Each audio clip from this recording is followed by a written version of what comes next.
On with my Read Aloud series from Indian Economic Development textbook for class 11.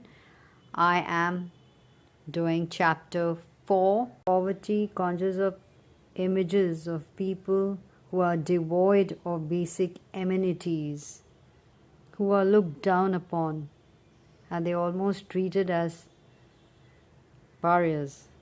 Interestingly, this is excerpted from A.K. Mehta and Saurabh Ghosh, assisted by Ritu, Globalization, Loss of Livelihoods, and Entry into Poverty, Alternative Economic Survey, India 2004 and 5, Alternative Survey Group, Danish Books, Delhi 2005, and P. Sayanath, The Swelling Register of Deaths, The Hindu, 29 December 2005.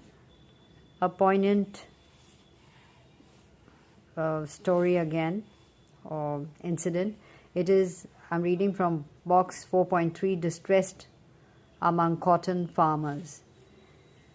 Many small land-owning farmers and farming households and weavers are descending into poverty due to globalization-related shock and lack of perceived income earning opportunities in relatively well-performing states in India.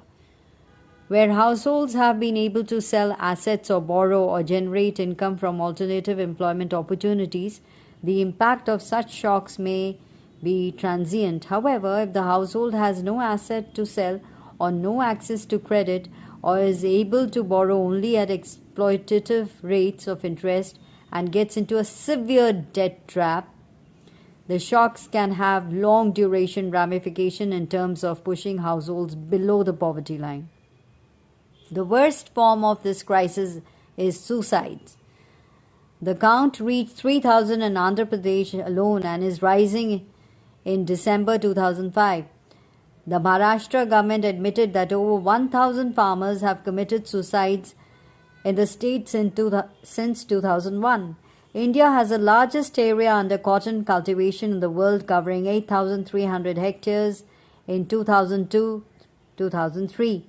The low yield of 300 kg per hectare pushes it into third position in production. High production costs, low and unstable yields, decline in world prices, global glut in production due to subsidies by the USA and other countries, and opening up of the domestic market due to globalization have increased the exposure of farmers and led to agrarian distress and suicide, especially in the cotton belt of Andhra Pradesh and Maharashtra. The issue is not one of profits and higher returns, but that of the livelihood and survival of millions of small and marginal farmers who are dependent on agriculture.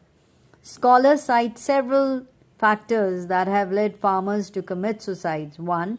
The shift from traditional farming to the farming of high-yielding commercial crops without adequate technical support, combined with withdrawal of the state in the area of agricultural extension services in providing counseling on farm technologies, problems faced, immediate remedial steps, and lack of timely advice to farmers. Second, it is decline in public investment in agriculture in the first 2 decades. Third, low rates of germination of seeds provided by large global firms, spurious seeds and pesticides by private agents. Fourth, crop failure, pest attack and drought. Fifth, debt at very high interest rate of 36% to 120% from private money lenders. Sixth, cheap imports leading to decline in pricing and profits. Seventh, lack of access to water for crops, which forced the farmers to borrow money at exorbitant rates of interest to sink bore wells that failed.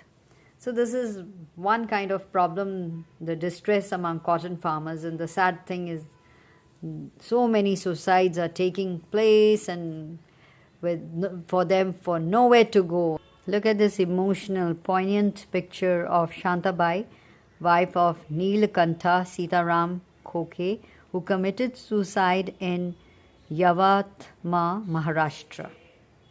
On paper, our poverty alleviation programs look so rosy. They seem best of the best.